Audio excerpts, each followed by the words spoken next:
Okay guys, welcome back to Robert's Customs. In here I have my latest eBay purchase. eBay find a set of brake levers. So what I'm going to do, I'll briefly explain why I've purchased these, what I'm hoping to do with them. We'll unbox them. eBay expectations versus reality. That can often be quite amusing. For you, not for me. The things people try and get away with on there. I mean, this Bianchi was sold to me on eBay, fully working. The next job for that is to cut the front brake off because it was seized on, the bike was unrideable, and it's still unrideable until I cut that off. So yeah, fully working. These were sold to me as in good condition, so we'll take a look at the eBay expectations versus the actual reality, and then what I need to do is test these out on some handlebars that I'm hoping to fit to that Bianchi, because I've got no idea if these will actually be compatible with the potential handlebars I'm going to use on that. So when I was growing up, I caught the tail end of the BMX era. I would say when I started secondary school, the bike sheds, we all rode to school. The bike sheds when I started secondary school would have been full of primarily BMXs, and by the time I left, it would have been mainly mountain bikes with the odd BMX. I had both. Some days I rode my BMX, some days I rode my mountain bike, depending on how I felt, probably depending on which one was functioning at the time, which one didn't have the puncher or that I needed bits for. Or not really much different to today.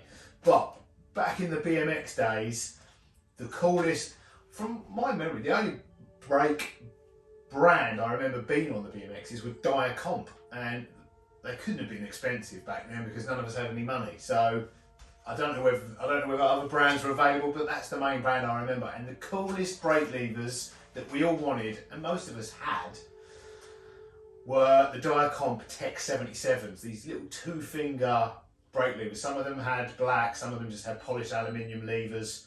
And I remember some of them had this sort of toggle where you could fix the brake on. But yeah, the Tech 77s were the cool ones. They're all still available today. However, the Tech 77s fetch a few quid on eBay, new and second hand. So, out of my budget, I found these. The Dia Compe DP7s. These are a slightly larger three-finger version. However, these are new, about 15 quid. However, I found a set second hand for 6 quid. You know, we've got to do our bit. Recycling, reusing, saving the planet. And I'm tight. I just thought it was save money. 6 quid, because I don't know if they're actually going to fit or work. So if they do fit or work, if the clamps actually fit on these road bike handlebars I'm using, then we can buy a load more. We get a few different. I think Dia Compe still make some of the coolest looking brake levers, and they make the style I need, BMX style. But I'm obviously not going to have road bike handlebars on these builds because they're going to be fixed gear, or I don't know, did I mention they're going to be fixed gear and single speed? They're going to be fixed gear and single speed builds. So I'm converting road bikes with this style of lever, often with integrated gears. They've got to go because I'm going to be having bullhorn handlebars like these Sinellis. I mean, some of them I've got some right weird looking handlebars. These Sinellis here, they will probably need some specialist levers. But what I will probably be doing as well, these are Sinellis, traditional Sinelli road bike bars, but we can cut these down and just saw them off and they will make great ball horns. But then you need a BMX style lever, which is where these come in. These are the 3-finger, great value for money. So let's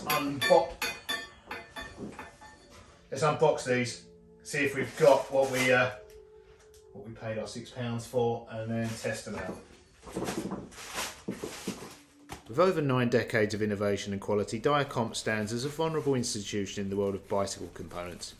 Founded in Japan in 1930, this pioneering company has navigated the evolving landscapes of cycling, marking its presence from the golden era of BMX to the modern advancements in mountain and road biking technology.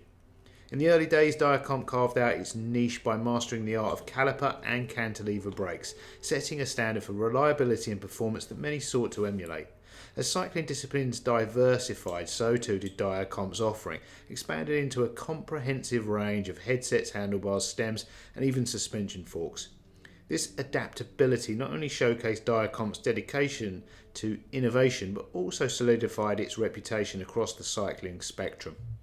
The BMX boom of the late 20th century saw Dia Compe emerge as a household name, with its components becoming the go-to choice for riders and enthusiasts alike. The brand's commitment to quality was unmistakable, offering durability and precision that could withstand the rigours of BMX racing and freestyle alike. It was during this time that Dia Compe not only contributed to the sport's development, but also became ingrained in its culture, a testament to the company's impact on the cycling world. Transitioning into the era of mountain biking and the resurgence of road cycling, Dia Compe continued to innovate.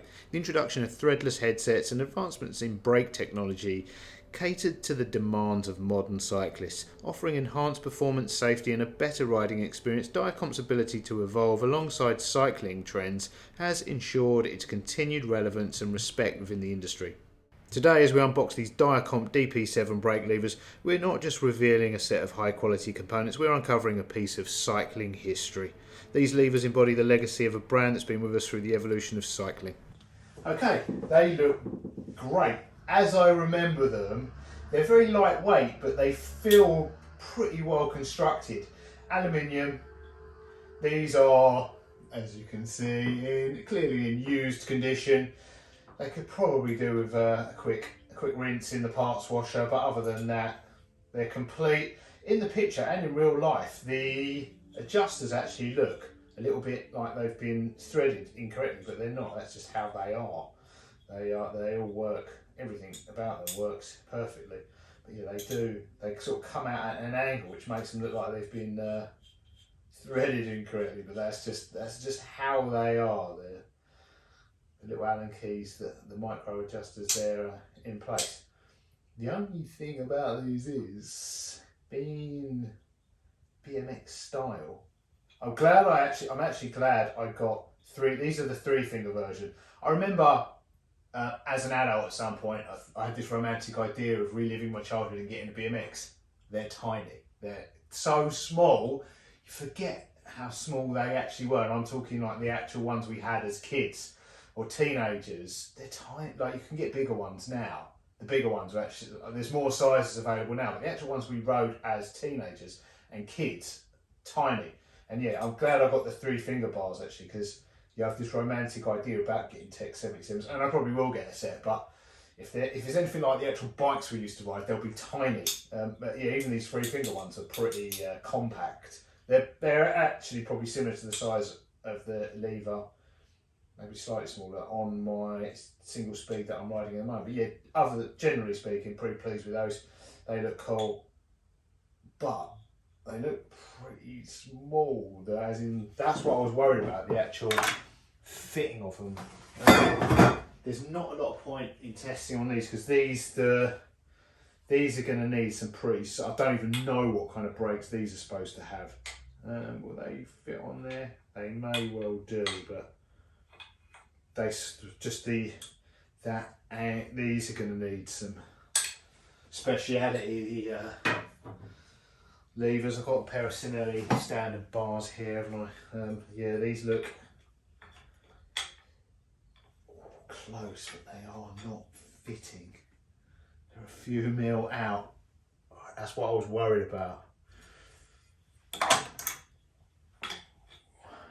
Right, these were £6, so let's get a screwdriver and try and prise those open and see if we can squeeze them onto these bars without actually breaking them. As we embark on the meticulous task of fitting the Dia Compe DP7 brake levers to our road bike handlebars, we're met with a common challenge that cyclists and mechanics face: compatibility. This time-lapse captures the process of enlarging the clamp to ensure a perfect fit, a testament to the precision required in bicycle maintenance. Bicycle handlebars come in various diameters, primarily ranging between 23.8mm for classic road bikes to 31.8mm for modern oversized bars, with intermediate sizes like 25.4mm and 26mm, often seen in older models or specific designs. The Dia Compe DP7, with its vintage appeal and robust construction, was designed with a specific clamp size in mind. approximately 22mm, underscoring the importance of understanding technical specifications when selecting components. This discrepancy in size isn't merely a matter of millimetres, but speaks to the evolution of cycling technology. Larger diameters offer increased stiffness and control, particularly vital for road bikes that have evolved to accommodate higher speeds and more dynamic riding styles. Okay, slight problem. Turns out the DP7s have a 22mm handlebar clamp. Perfect for your BMX handlebars, which are 21mm approximately. I have managed to overcome that. Tried prising them open with a screwdriver, which worked, but they were no longer, the holes were no longer round. It sort of made them slightly oval. Didn't help the fitting of them whatsoever. So I've managed to smash them back to round using some of my jeweler's tools, which obviously making rings is a key component of. The most helpful was this steel triplet or mandrel. So I've managed to, one, force the handlebars down it, which was more successful opening them up and keeping them round in shape. However, what then became apparent is I could then get them on the handlebar, but I couldn't tighten. They were so far open, the nut was too short and would have cross-threaded. So what I then had to do is get a half round file, and I filed out some. There's actually quite a lot of aluminium. These are actually quite thick clamps. There's quite a few millimeters to play with there, so I managed to file out. Not even that evenly. I've just gone round it. Aluminium is pretty soft, so I've just gone round it with the half round file for a few minutes. And what is that now? That is now just over 4mm, and it started out 4.3mm. So I haven't actually had to remove that much material. There's actually quite a lot more scope to file out aluminium from there. However, and I probably will actually remove some more. My concern was that that was actually just going to snap the clamp, and I'm still somewhat concerned about that. That's not looking too good, but I think that's from the hammer blows. But these are a standard size, an old school. Actually, no, they're not. These are old school. Most of these bikes I'm working on are, I wouldn't say vintage, but retro. When road bike handlebars were about 25mm. Now they're over 30mm. No chance.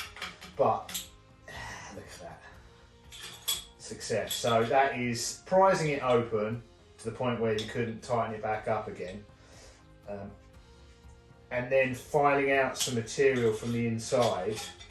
I did have an Allen key here somewhere. Where have I put that? There it is, behind you. I think I'm going to file out some more material, but I'm glad I only paid £6 for these, because if I bought a brand new set, I wouldn't really want to be hammering them and filing them and what have you.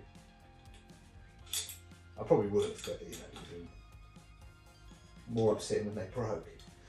But what I've actually managed to do is I've opened, obviously, like, if we undo that, they would, if I jig them around enough, go fully on there, I'm sure. I'm not sure. I think I need to remove more material. Get them all the way on. That's as far on as they're going.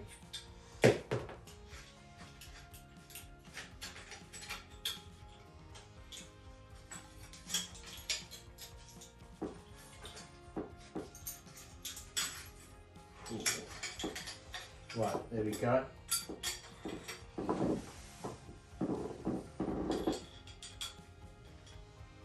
But that nut is only just about getting on the thread.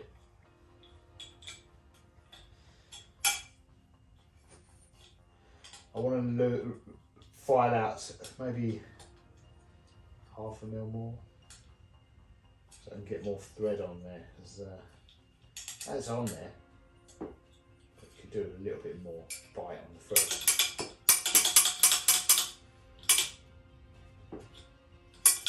So yeah, problem solved to some extent. DP7s do not fit road bikes without some work. A little bit of hammering, filing, all round bodging them on. But yeah, they are designed for 21mm handlebars and 22 max, which is perfect for your BMX, not perfect for your road bike. No chance of getting these on modern 31mm handlebars. The old school 25mm ones, as you can see, some, if you call that success, somewhat successful. Probably mark those handlebars no end doing that. No, that was already done, I think. Probably wasn't done that badly. They were a nice set of handlebars before I just did that. Never mind. Right. I'm going to go at these a little bit longer with a file, but I am going to use these on that build. But they're going to need a little bit more work, a little bit more filing, so we get a little bit more purchase on the thread. Right, I hope you enjoyed this little look at the DP7s. If you want them to fit straight on your road bike, don't bother. If you're prepared to do some hammering, filing and what have you, and you want to, you know, relive your BMX days of your youth like me, great purchase for £6. Right, I'll see you next one. Toodles.